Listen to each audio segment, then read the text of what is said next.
Welcome. I'm Sebastian Mahfood, and you're listening to WCAT Radio, the on-air wing of En Route Books and Media, bringing you the dulcet sounds of Catholic wisdom. Welcome to the Catholic Mama, where you'll learn how to deepen and defend your faith, find comfort as we share the vocation of parenthood, and learn how to raise your children confidently Catholic. I'm your host, Christine Mooney-Flynn. Let's get started.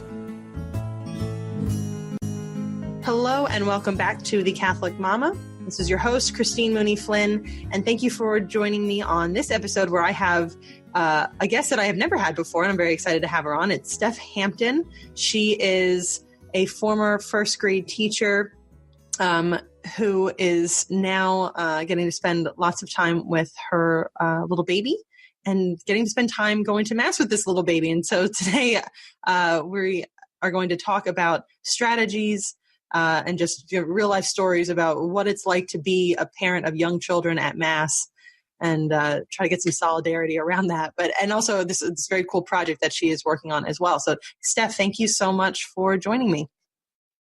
Yes, I appreciate you having me. I'm very excited to talk with you today.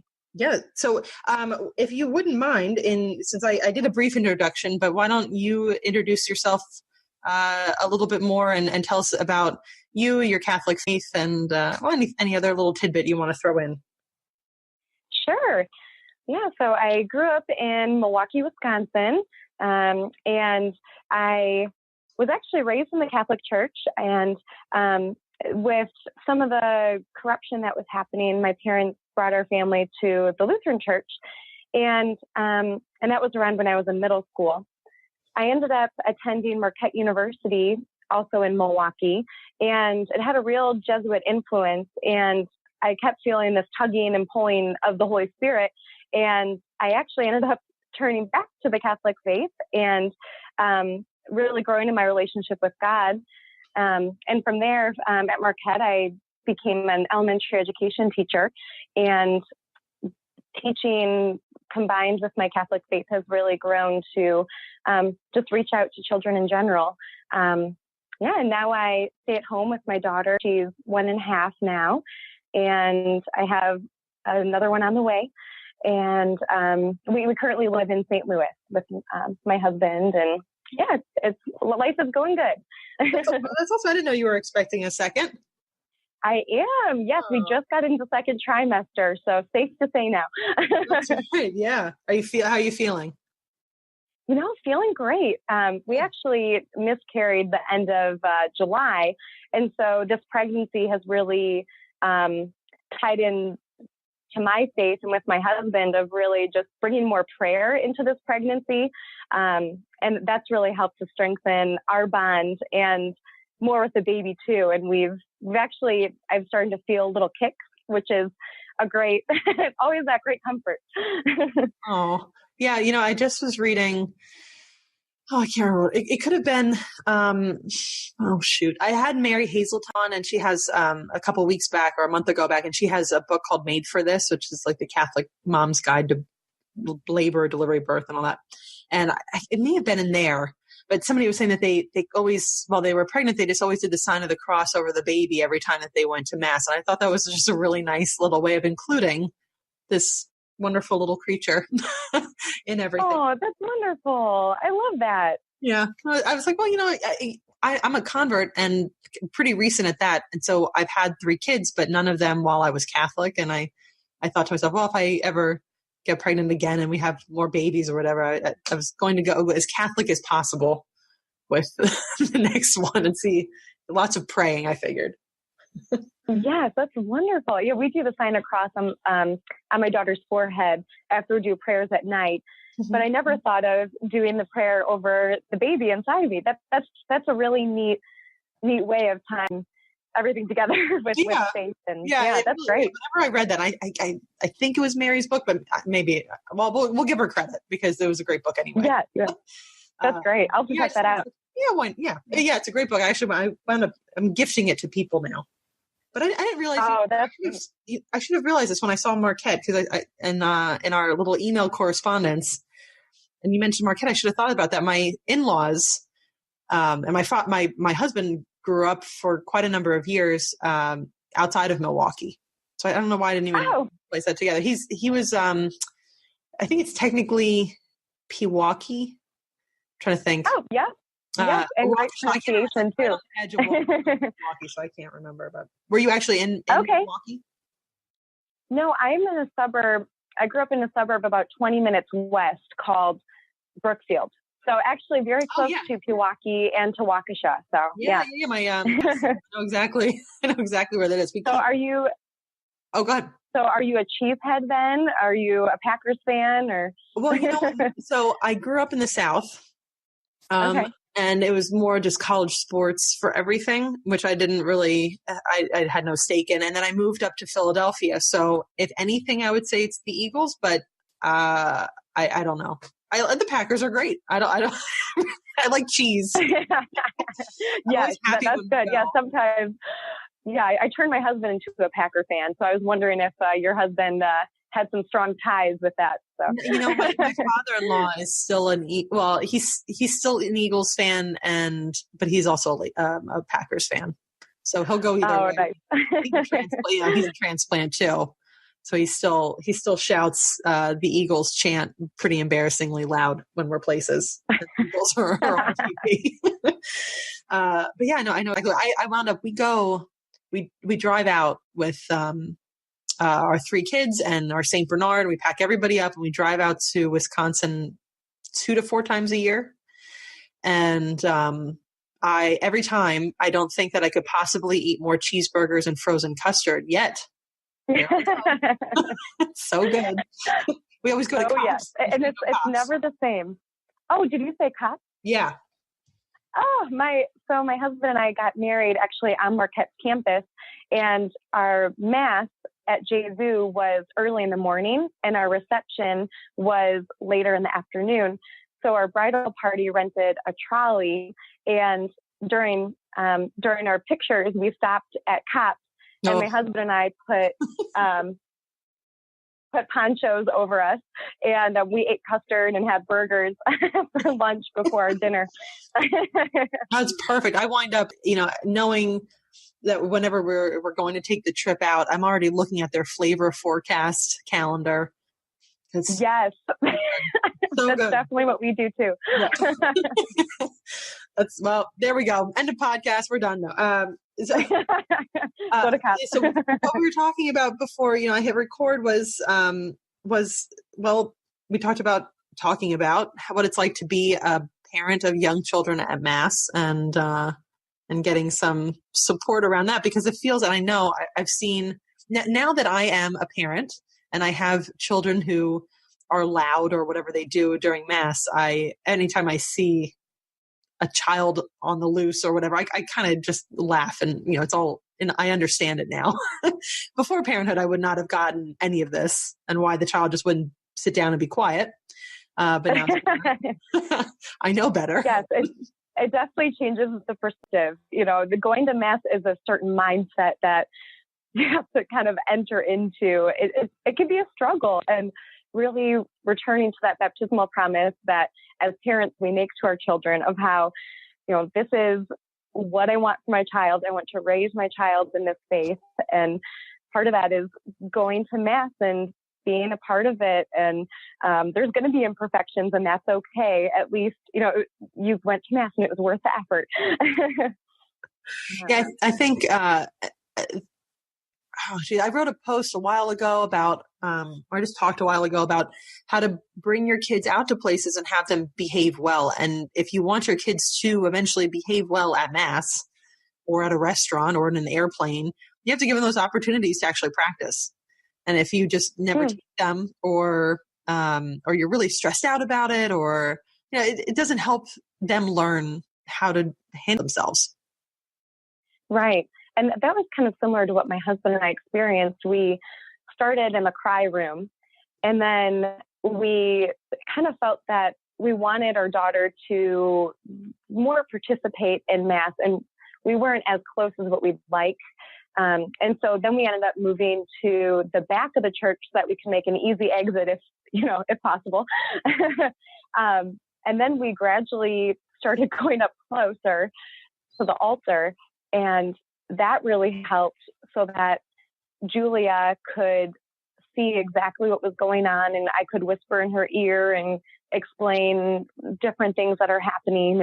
And that's where we are right now. And knock on wood, it's a good spot. But like you said, it can change, and I've always tried not to go in the choir room because I feel like it. Sometimes I have to, especially if, say, my youngest needed to nurse in the middle of all of this. So I would go there. I always felt like it was a free-for-all in there, and I didn't want anybody getting any ideas that when we come to church, it's just a free-for-all because the room is pretty soundproofed. So my husband has a tendency to sit in the very front, and that at first would give me a lot of anxiety. Like, well, if I have to leave, then people are going to see me. But it's actually better up there because you don't have these little eyes trying to see past very large adult heads. Yes, exactly. Yeah. And for us, our choir is right off to one side. And the organ is right there too. And so it's a nice viewpoint for her. And they can really be a part of it. Another thing that really worked for us is after Mass, we started noticing a lot of more young couples and young families, or just young adults in general. And we worked with one of the brothers, Dominican brothers, Brother Ben, that was assigned to our parish. And we came up with this idea to start a young adult group. And my husband and I started reaching out to different couples after Mass, or young adults. And we all started sitting together. And then after that Mass, we'd go to brunch together at a parishioner's house. And it was really great just to have that fellowship and that community of people that believe the same things you do and want their children to be a part of Mass. And I mentioned this before to you too, but one of the other couples, they have a very calming presence.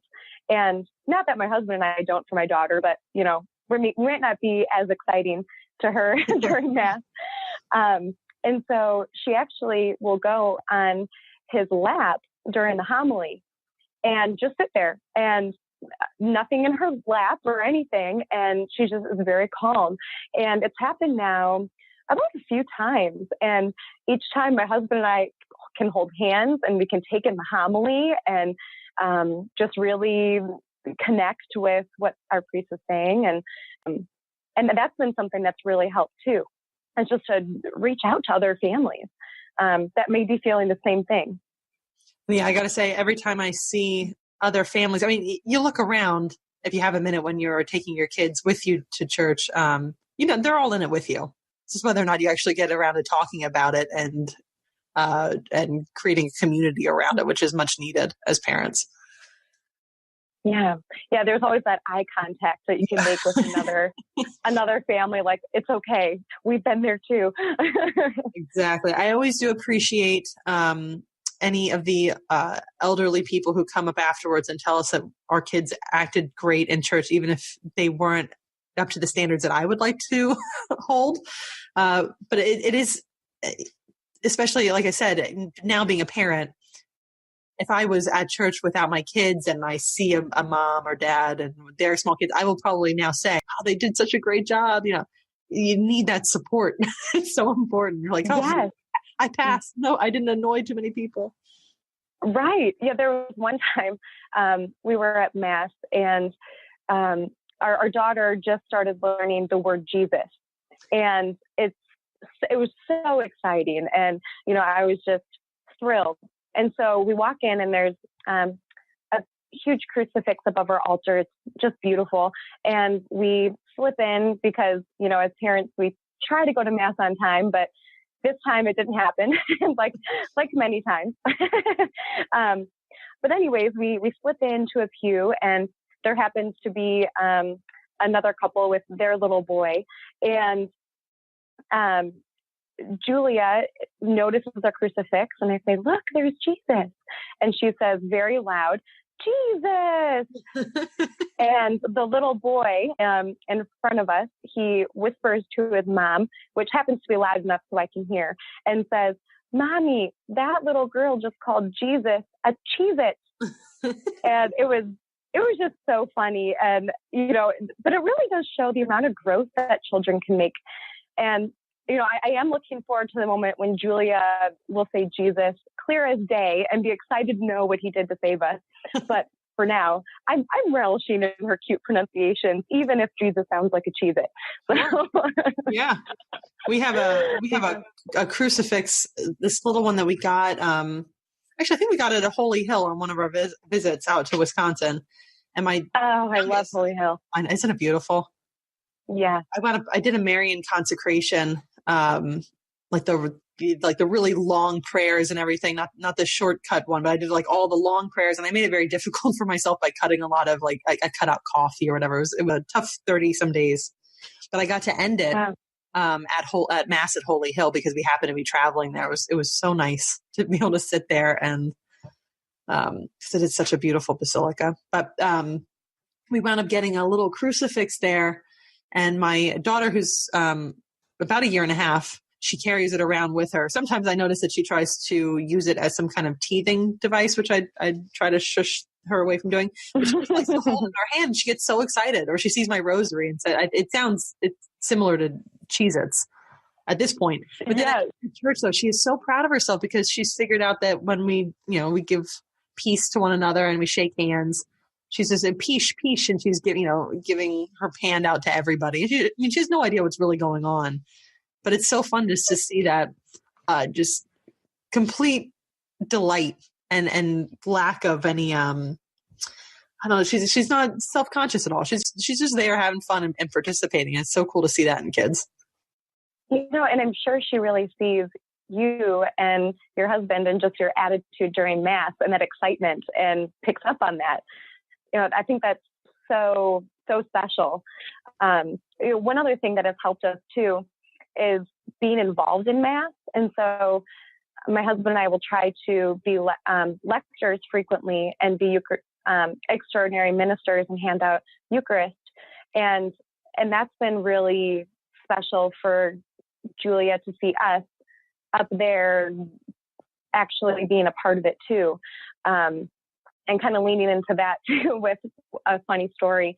My husband was handing out Eucharist, and as we were going up in line, getting close to him, we still had probably 10 rows ahead of us. She realizes that, Daddy is right up there, and she starts saying, Daddy, Daddy, Daddy, Daddy, Daddy, Daddy. And so, getting some chuckles from that too. But again, just having that excitement of seeing family involved and excitement for other people being a part of Mass too is just really, really special. Now we talked about a little bit of strategies. Now my strategy, and I mentioned this before we hit record, was to keep my daughter, the youngest, I should say, because I have the 5-year-old and 3-year-old, and they get it. And I try to take them to daily Mass a few times a week. And they now ask what day it is based on if it's a short Mass or a long Mass. So they know if it's a long Mass, then it's Sunday. And for them, I've been trying to do, look ahead at the readings. We do the readings before we, a couple days before Mass, and try to do some kind of activity. So this week, or last week for Jesus being baptized, we did this fun little thing with paper plates and popsicle sticks. But with my youngest, oh, that's great. I look around. It's Pinterest. I should say it's all just Pinterest. It's the mother savior besides Jesus. Yeah, Pinterest has changed everything. It's wonderful. It really has. Thank goodness for that. But my youngest is 1.5 years, and she's excited to be there, but she's also excited to try to run away and out of the pew, and she thinks this is very funny. My microphone just fell. All right, but I tend to disagree with her that I don't think it's as funny when she tries to leave. So my big strategy is to feed her snacks in the middle of this. But I do want to talk about your strategy, which is much better than mine, which is these wonderful books that you are in the midst of creating to help your daughter initially, and then now we're looking towards other babies and toddlers, helping them understand and get through Mass. So I don't know if you want to walk us through this awesome project that you're working on. Sure. Well, it kind of started when my daughter was recently born, and we started taking her to Mass. And I wanted to have some way for her to participate in Mass, even being, a couple months old. I was still convinced that there could be some way for her to get excited about Mass.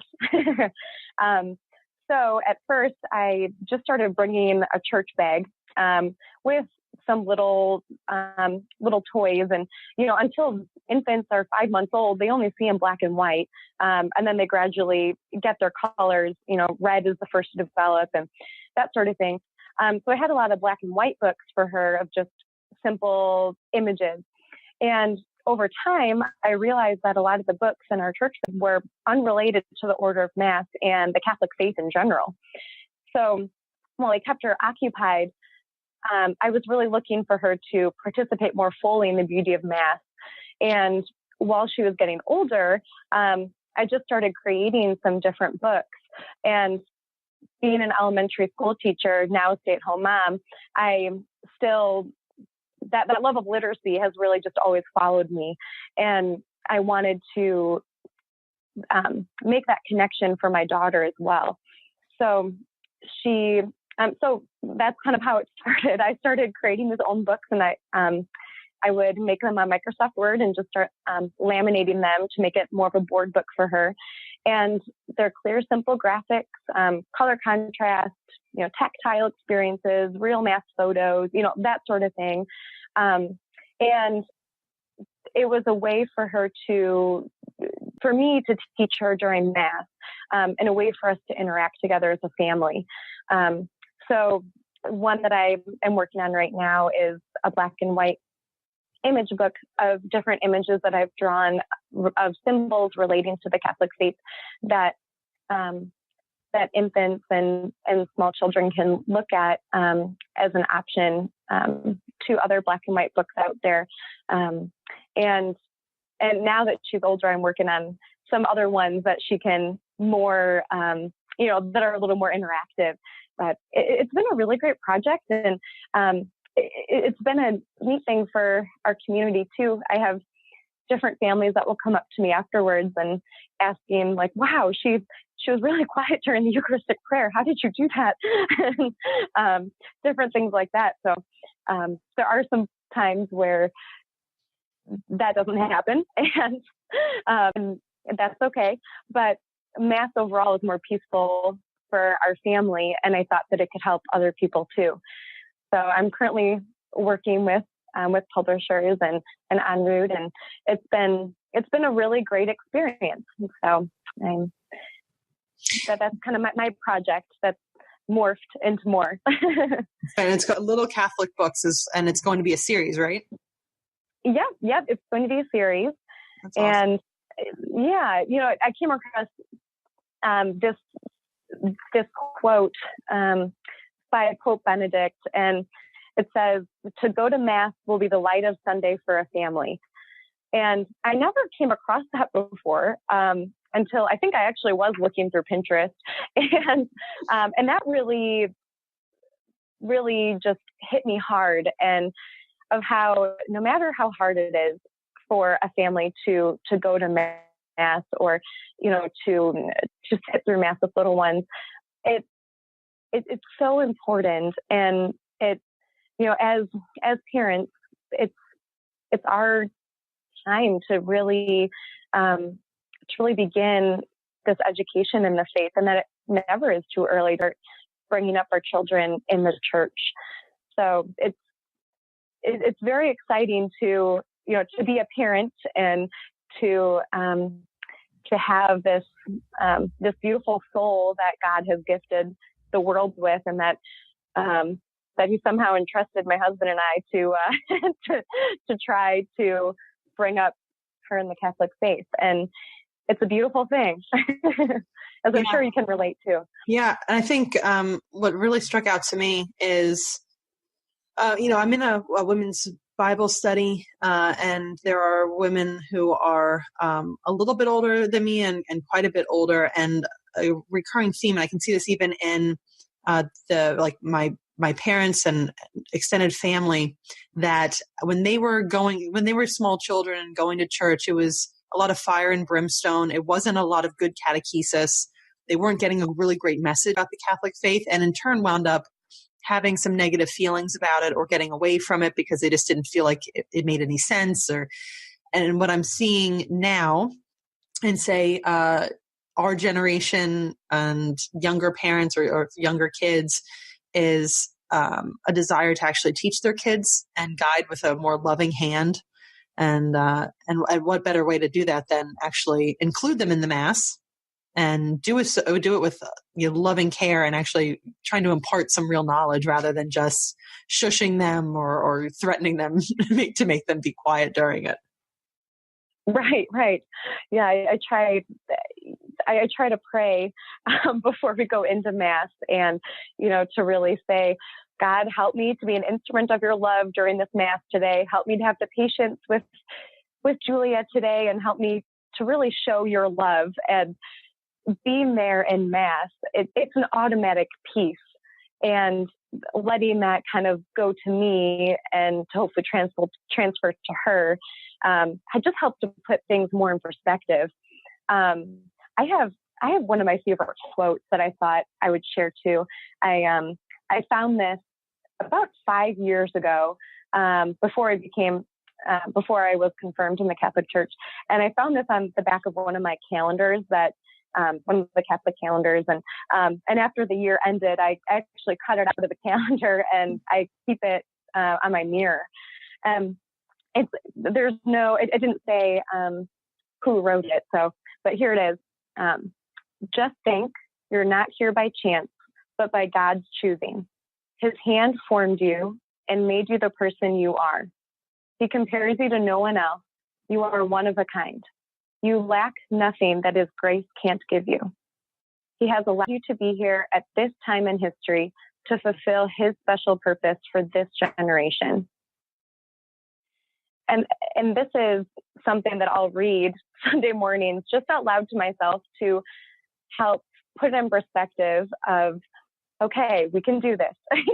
Some days it's a little bit of a struggle. And so, but I thought I'd share that. Maybe it can help listeners too, to know that you're not alone and that it is worth it to work at bringing your little ones to church and raising them in such a beautiful faith we have. Yeah, absolutely. That is a very beautiful quote. And I will say it has gotten easier. So we just started going to church regularly a little over a year ago. And at first we were going to a Lutheran church actually. And my kids could just be shuttled off to a little child watch during the service. And so when we went to a Catholic church, my kids were a little disappointed because they do have children's liturgy of the word, but it's not at every Mass at every weekend. And my middle child was not old enough to go anyway. So they were first they would refer to it. Are we going to, instead of it wasn't are we going to a long Mass or short Mass? It was, is this the fun church or the not fun church? It's like, ooh, you got to work on this one. We're not going there for entertainment anyway. So we just had to set expectations. But I will say that now the longer we've been going now for a year. And again, I have a 5-year-old and 3-year-old. I am really amazed, especially that the 3-year-old who never stops moving can actually at least stay quiet during all of this. And she loves, and my 5-year-old knows the Hail Mary and the Our Father. And I can hear his little voice saying, just doing the responses during Mass. And it's been really beautiful to see it. And it makes, when these moments happen, and not that they're not perfectly behaved every weekend, and they're not even perfectly behaved throughout the entire Mass, but it makes it feel like, oh, okay, I know why I'm doing this. That's great. That really is wonderful, and that gives me hope. Yeah, it does get easier because the more you have, I won't say it gets easy. It gets harder before it gets easier. But I've noticed that when I don't bring the older two places, my youngest actually acts up more. They do a lot to either annoy her or entertain her, but at least they keep her occupied. Oh, that's great. Well, yeah, I think that is true, though, that by having that routine that the children learn and they know more what to expect and what's coming next in Mass, that, having that routine just really kind of can calm children. And so when they know that know what to expect from Mass, then it's okay. Yep, I know this. I'm familiar with this. And then as they grow, they really start to continue to grow in their faith and God's love and learn more about the church. So that's really wonderful. Yeah, we'll see how it keeps going. It's right now, I feel like it's gotten harder because especially the youngest is, I need your books. So hopefully they will come soon. I need them for the youngest. But I'm really excited about this project. And of course, when they are ready to be in the hands of parents and young children, we'll share this podcast again, or we'll have you back on. But I do appreciate your time and coming on and sharing about this project and just what it's like to be a parent of a young one at Mass. I love this idea of sitting together with other young adults and then having brunch. I mean, that's just wonderful. I do something like that at our parish. It's been a real blessing. Yeah, I really I recommend it. And Brother Ben has then led us in prayer and fellowship too, which is nice after Mass, and it will relate to the homily or or the different readings too. So yeah, it's been great, and I really appreciate speaking with you too today. It's been really fun, and I'm very excited about this project too with literacy and the Catholic Church. That's awesome. Well, we need more of what you're doing and more people to do it. And I'm glad that you found this very cool thing to do, and that can at least get the youngest of our family members involved. You can't ever start too early. So thank you again. And for listeners, I'll come back around and update this podcast with the information for Steph's Little Catholics books when they're ready. But in the meantime, Steph, thank you so much for joining me. And also, I would be remiss to say, don't forget to subscribe to the Catholic Mama podcast so that you don't miss any episodes. Full-length episodes come out on Tuesdays like this one. And of course, when we have Steph back, when her Little Catholic books are out, then you won't miss that episode either. And then Catechism Fridays, our little mini episodes on Friday. So hit subscribe so that you don't miss any of these episodes. And if you could leave a very nice review, if you feel like it is fitting for the podcast, that'll help spread this little apostolate across the internet. All right, guys, thank you so much for listening. Until next time. Don't forget to head over to thecatholicmama.com to get your free copy of How to Talk to Your Kids About God. This handy little ebook will teach you how to broach the topic of God with your children, or how to respond to your kids when they want to talk about God, as well as give you answers to 7 of the trickiest questions about the faith that Christian parents face. You'll love the easy to understand grown-up answers, the pared down but not talked down answers you can share with your kids, plus recommended resources if you'd like to deepen your understanding of the topic. Get yours free at thecatholicmama.com.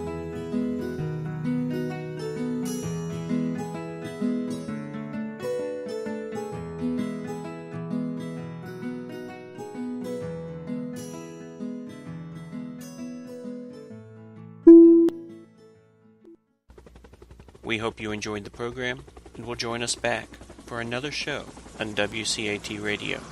This is Sebastian Mahfood. Good day.